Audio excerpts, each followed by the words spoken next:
Hello and a warm welcome to Federal Special Program Capital Beat. America is deploying thousands of additional Marines and Army paratroopers to the Middle East, bolstering a force of roughly 50,000, which are already in the region amid escalating tensions with Iran. Now, Trump has said that he will capture Kharg Island and also the Strait of Hormuz. Now, I'm going to put out the tweet of US Central Command, that is CENTCOM, which has released the picture of soldiers in combat gears who are ready for the next level of operation. So here, if you can put out the tweet of the CENTCOM, Shravan, if you're there backstage, can we have the tweet put out by CENTCOM? No, no, no. This is this is Tehran Times. Now, this is the cover page of Tehran Times, which reacted after they came to know, when Iran came to know that US is preparing big time on the ground invasion. They came up with this cover page, which says, "Welcome to hell." And the line below that says, US troops who step foot on Iranian soil will leave only in a coffin. So this is what Tehran Times says, and this is how Iran has reacted. In fact, much later, Iran said that they will set on fire. These are the kind of words which they have used. But at the same time, while America, it's increasingly getting clear that America is preparing for a clear ground invasion. But at the same time, he's also talking about striking a deal with Iran.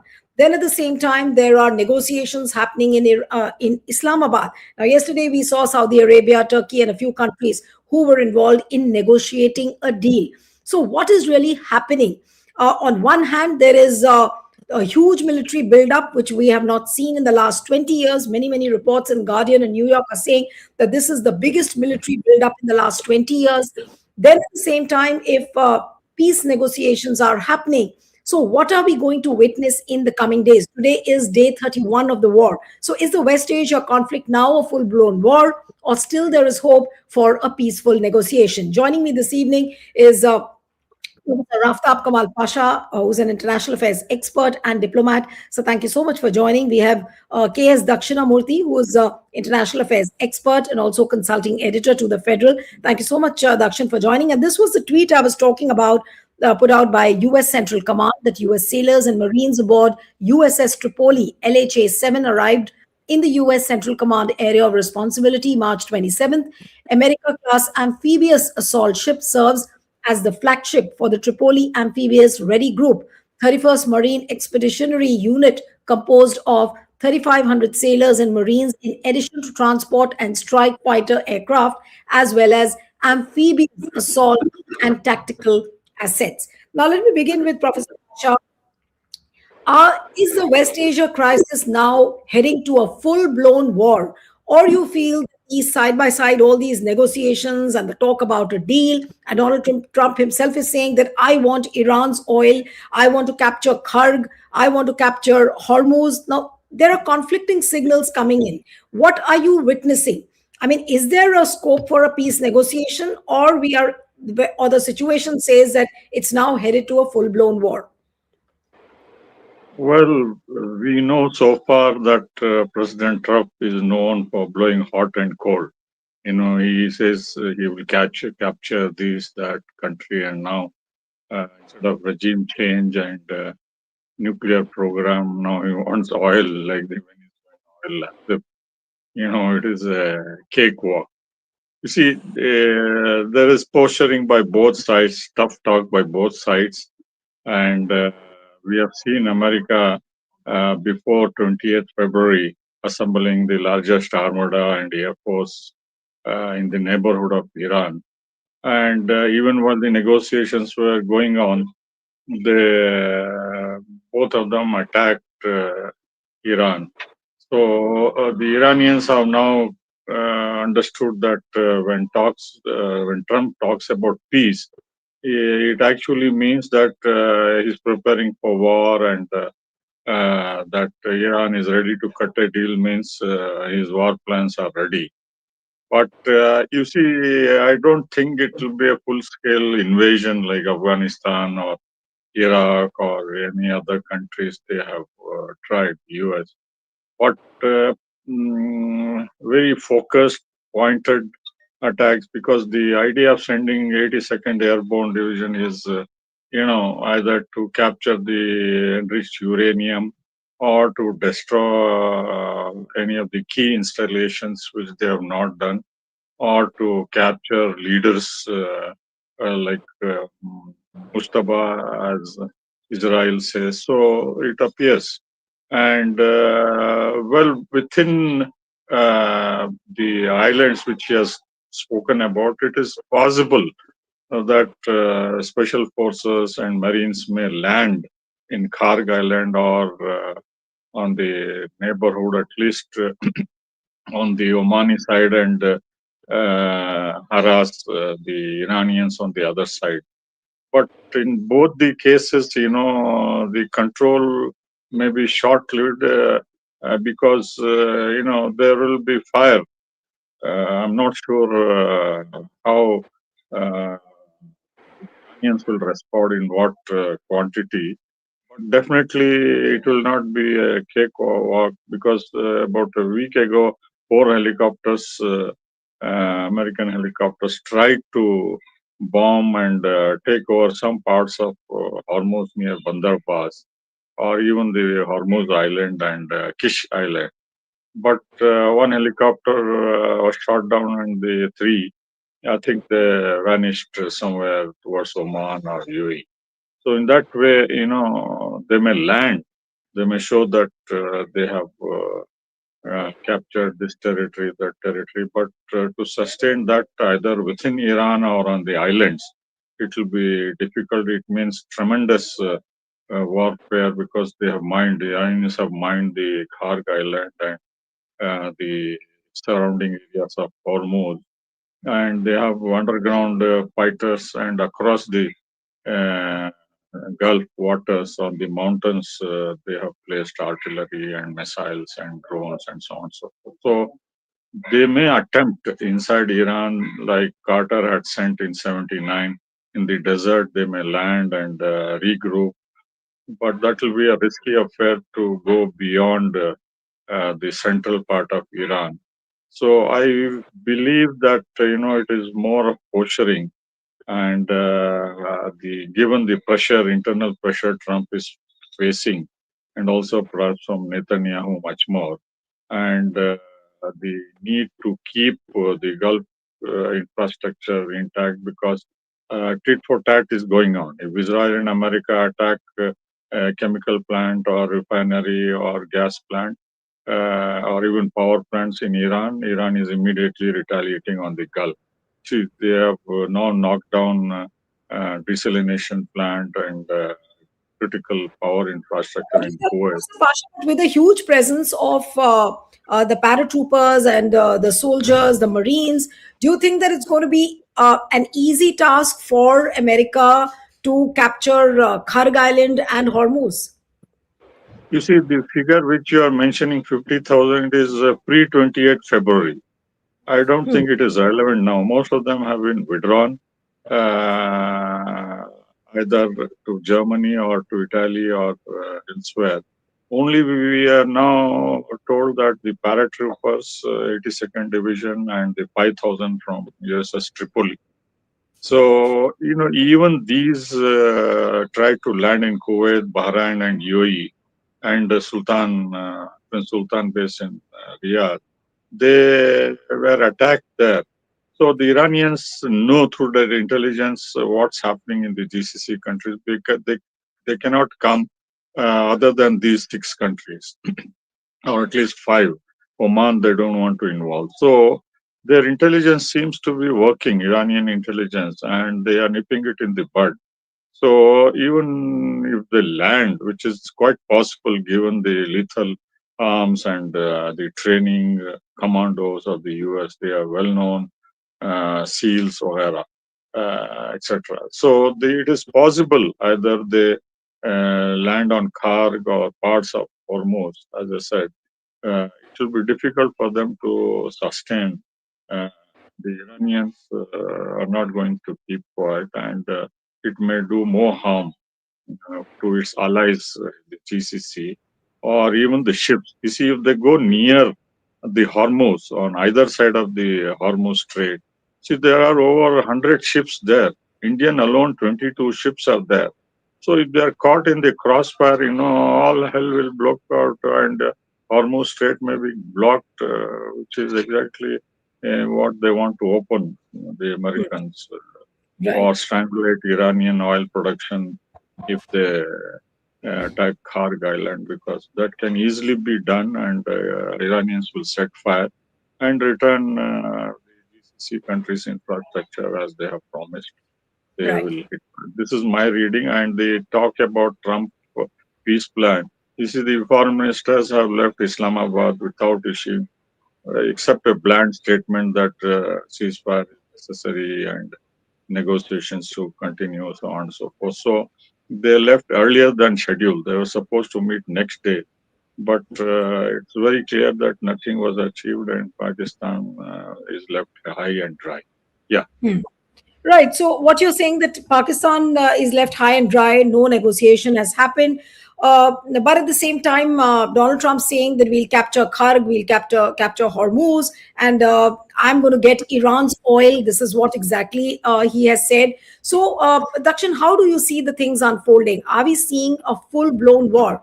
And are there reasons to worry at the moment? The kind of military buildup we are seeing now. So, as we have said several times, Trump is a very inscrutable character. His motivations are very opaque, and he's very shifty in terms of his plans and aims and all that. For instance, right now you see two parallel tracks. One where there is a possible escalation that is going to happen. With the Marines coming into Kharg Island, and the kind of forces that are now being the US has got together to for a possible ground invasion. On the other hand, you have this constant repetition by Trump and the administration officials saying that they're very close to a deal, that Iran has agreed to most of the demands, and then these negotiations are going through Pakistan, Turkey, and Egypt. I mean, so they are so on one side you have this, on the other side you have that. My own feeling is that this is also happening because Trump wants to show the Iran's negotiating team or the Iranian administration government that he means, he will do what he's threatening to do. So in that sense, it's like applying maximum pressure on Iran to give in, and using this as a bogey to somehow break Iran's resistance, because Iran has for 1 month, Iran has retaliated, and it has won a lot of admiration around the world, and it has won a lot of support because morally speaking, nobody can blame Iran for what is happening. So on these points, Iran has really come out very nicely as far as this war is concerned. But on the ground, they are suffering a lot because there have also been severe attacks on Iran, across Iran, on its infrastructure that is also going on. Plus, of course, Iran is retaliating. You had very serious hits, especially in the last 2-3 days on Israel. Plus, it is attacking the regional ally. So Iran is doing what it needs to do. But as far as Trump is concerned, the overall impression is that the US and particularly Trump wants to somehow wind down this war and end it, and he wants to declare victory. So once in a while, he's also saying that Iran has already achieved. So the US has already achieved regime change. Their most of their aims have been met. So he's also preparing the ground for an eventual end. At the same time, it's a kind of a multi-pronged approach which the Trump administration is following. One is saying that they have achieved most of their goals. Second, putting pressure on Iran to the maximum extent possible. And three, also moving troops and marines, etc., to show that he means business. So it is at that stage as of now when we speak. Like what Professor Pasha was saying, Dakshin, that Islamabad negotiations also haven't come to the kind of conclusion which they would have thought. So, which means that are we to conclude that all the peace negotiations or which the countries had thought, like Saudi Arabia, Turkey, all that does it seem to be completely failing then? No, I would still say that the negotiations are a work in progress, and as Professor Pasha knows, diplomatic, discussions in diplomacy and all that is not so easy, and there is a lot of give and take that happens, a lot of arguments that happen at the back end. So obviously, it is taking time because even the people who are engaged in the negotiation are not really clear where this is heading. For instance, the Iranian team has a real has an issue with the US because the US has a serious credibility problem because you are on in last year they broke the negotiation and attacked Iran. Again, they repeated the same thing this time. So Iran is very suspicious. They do not know whether they're walking into a trap by agreeing to some of these conditions. And what if they agree to a few important points and US continues to, again attack? So that's the feeling that Iran has, which one can't blame Iran for it because of the way the US has acted. So the ground is very, very fragile. It's very flimsy. And both the parties are, the US is, of course, commanding and Trump is demanding stuff from Iran. And Iran is, in a way, unclear as to where exactly this is heading. So they are doing their best by trying to resist, at the same time negotiate as much as possible. Right. Okay. Now I'll come to Professor Pasha. Professor Pasha, so what can we expect now? If, like what you were saying, that there wasn't much headway with the negotiations which happened in Islamabad, but still Donald Trump is very clear that he's eyeing on Iran's oil. Now, what does that mean really? And will he be like what you explained, that it's not going to be very easy for him to capture Tharg or Hormuz, and that there'll be a lot of casualties, or there could be a lot of loss, economic loss as well. So, what will Donald Trump's next step will be? Though it's very difficult to conclude what he's going to do or what he has in mind, but what can we all preempt at this point of time? You see, let me just make a small point about peace talk. Iran's foreign minister Abbas Arachi, until yesterday, he was in Geneva talking with all Europeans and other leaders. I don't know if he has had indirect talks with the US also. From there, he has gone to Moscow because I believe Pakistan is a virtual non-entity. Iranians have no confidence in Pakistan, and they are just bragging about. And Trump also, I think, is dialing the wrong number, either directly to Asim Mani or to Turkey and Egypt. But the key, I think, is Moscow, which he tried first, and Moscow, from whatever I learned, didn't get a clear picture of what Trump wants. You see, the 15-point agenda was not articulated at that time. He just wanted the ceasefire. So later on, this 15-point agenda came, and now things are getting in place. And there are conflicting reports that if sixth deadline approaches next Monday, and if Trump really bombards power plants and energy infrastructure, Iran will not keep quiet. It will affect the GCC countries, and they are nervous. Whatever little is left will also vanish in thin air. So America is being cautious, and there are insiders who are now calling from the 15 point. One of the point is that America will extend the ceasefire to 30 days. So instead of April 6th, you may say we are still negotiating, and I'm extending this deadline to another 30 days. Meanwhile, Putin, I think, has emerged as the real pusher for, at least some kind of movement towards ceasefire, if not peace negotiations. You see, until the war broke out, Iran had agreed for the nuclear issue, including the crucial shifting of enriched uranium to Moscow and allowing the IAEA, but I'm not very clear whether they would adhere to the full safeguards, which would allow IAEA to roam anywhere at any time of their choice. But IAEA is on the agenda, and they have agreed. So if that is the basis on which Iran says where the talks cut off will start, The other points also there could be some give and take. They are not But very Professor Pasha, difficult. there were also reports of Donald Trump saying that we'll try and get all the uranium which is there in Iran. How about that? On that front, will he succeed? No, no. If Iran is willing to hand over to Moscow, what is the problem? Why should they go and cause crisis and loss of life? Because I'm sure they would be searching at not one place but multiple places where they have kept. Nobody knows. If they had known, CIA and Mossad, they would have sent their special forces to get that thing by now. The Iranians are very careful. They have not revealed anything by not allowing the IAEA because their instrument would pick up links for the enriched uranium in one way or the other. So my point is, peace talks have not collapsed entirely. Iran has still shown some flexibility, but Moscow may persuade all the three parties, that is Iran, to be flexible and keep negotiating.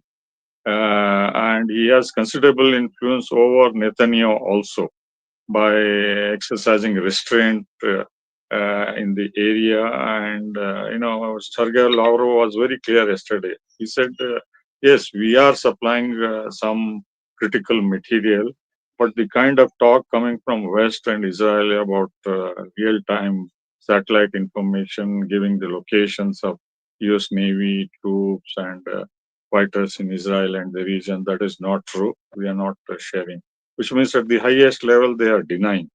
Although one has to be a bit skeptical, we cannot rule out from China if the same information is coming out because they are not commented. Although Chinese foreign minister urged the Iranians to talk with the Americans, which means now both Russia and China are beginning to assess the ramifications of this Right. escalating war, and they want to intervene in one way or the other. But still, they believe that Iran is capable of facing in the immediate future any threat and retaliate, so that America and Israel get a message, and Iran will not be negotiating from a position of weakness. So both are testing the ground, and I think Moscow may try to find a via media and offer. Unlike Right. Pakistan, which was just a messenger, they might offer some ideas which may be acceptable to Trump and Netanyahu and also to Iran. Right. Iran may have to ultimately accept some of the things which Moscow may propose, although not Right. entirely. So, in that Right. way, there is some hope as far as peace negotiations is concerned. But if America really lands troops and escalates, I think Iranian also will respond equally on the Gulf countries, if not Right. massively on Iran.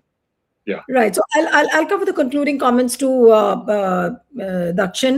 But just before that, what the breaking news is that Iran's foreign ministry spokesperson, Ismail Bakai, he has said that Tehran has not had any direct negotiations with the US so far.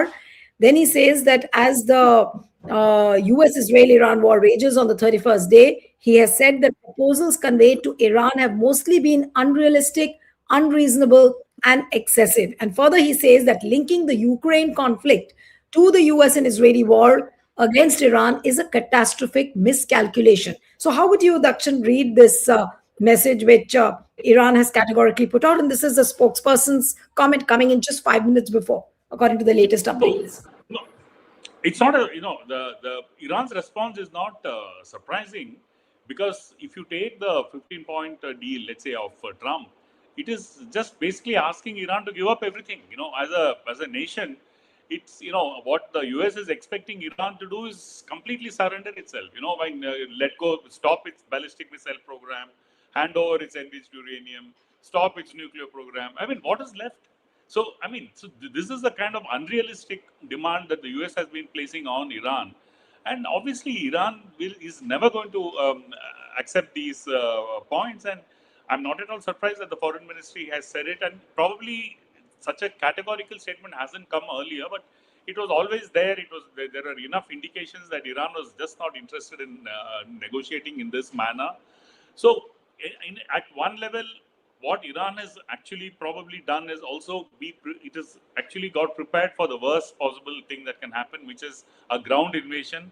And I think the US will come to regret if at all they attack Iran on the ground, because it's not a question of say 5,000 Marines coming into Karg Island, or a few thousand troops coming to say invade Iran, or occupy some territory. The point is to retain it. It's not, and we have seen in the past, in a country like Iraq, which was already weakened because of sanctions, and then you had several thousand, in fact, more than a lakh of US soldiers coming, they were unable to hold it. And then you also have an experience in Afghanistan, where after 20 years, the US was asked to, was forced to leave in a very humiliating fashion. So the past has been very clear on this, that it is, simply not possible for the US to come all the way to Iran and, try to occupy and hold more than occupying, it's holding that island. I think it's possibly, it's I would say it's next to impossible. I mean, what will eventually happen if the US anyway goes and tries this is that, number one, Trump will become extremely unpopular in the US. There is a lot of opposition to this war within his own country, amongst his own supporters. So it's really Trump himself is going to get seriously isolated within the US. Number one. Number two, it will be a repeat of the mess that we have already seen in the Middle East or West Asia. So it's I think a completely bombastic idea of Trump's, and I think it's completely not going to work. So I think Iran knows it at some level. That is also the reason why they are not giving in, because they know that Yes. this is actually too much of a threat, and and Iran is not a pushover, as we have seen over the last 31 days. Yes. All right. So we'll have to end it there, but we'll have to keep a close watch on what's happening on the West Asia conflict. Thank you so much, Professor Pasha. Dakshin, thank you very much for joining.